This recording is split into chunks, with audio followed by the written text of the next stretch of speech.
সেই পত্রিকা যদি আমার মতের বিরুদ্ধেও হবে, তারপরেও আমরা বলে যাব সব সময় তার মত প্রকাশের স্বাধীনতা আছে।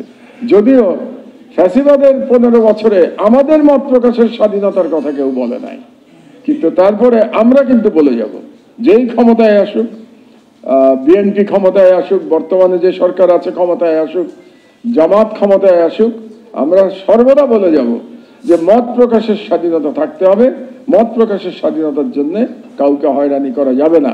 আর একটি মাত্র দাবি দিয়ে আমি আমার বক্তব্য শেষ করব, যে বর্তমান সরকারের আইন করে দিতে হবে যে কোন সাংবাদিককে মামলায় গ্রেফতারি পরোয়ানা দেয়া যাবে না বিচার সমাপ্ত হওয়ার আগে পর্যন্ত।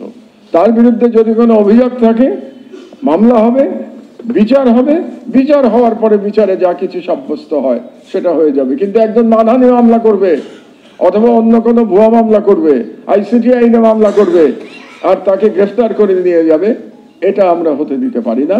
এটাই আমার সর্বশেষ আহ্বান আমাদের সাংবাদিক নেতৃবৃন্দের কাছে, যে আসুন এই কথাতে আমরা একমত হই যে আমরা মত প্রকাশের জন্য কাউকে হয়রানি হতে দেব না। আর সর্বশেষ আমি অন্তত আমার পত্রিকার তরফ থেকে সংগ্রামের উত্তরোত্তর সাফল্য কামনা করি। আপনারা এগিয়ে যান। আমরা দেখতে চাই যে সংগ্রাম একটা জনপ্রিয় পত্রিকাতে পরিণত হয়েছে।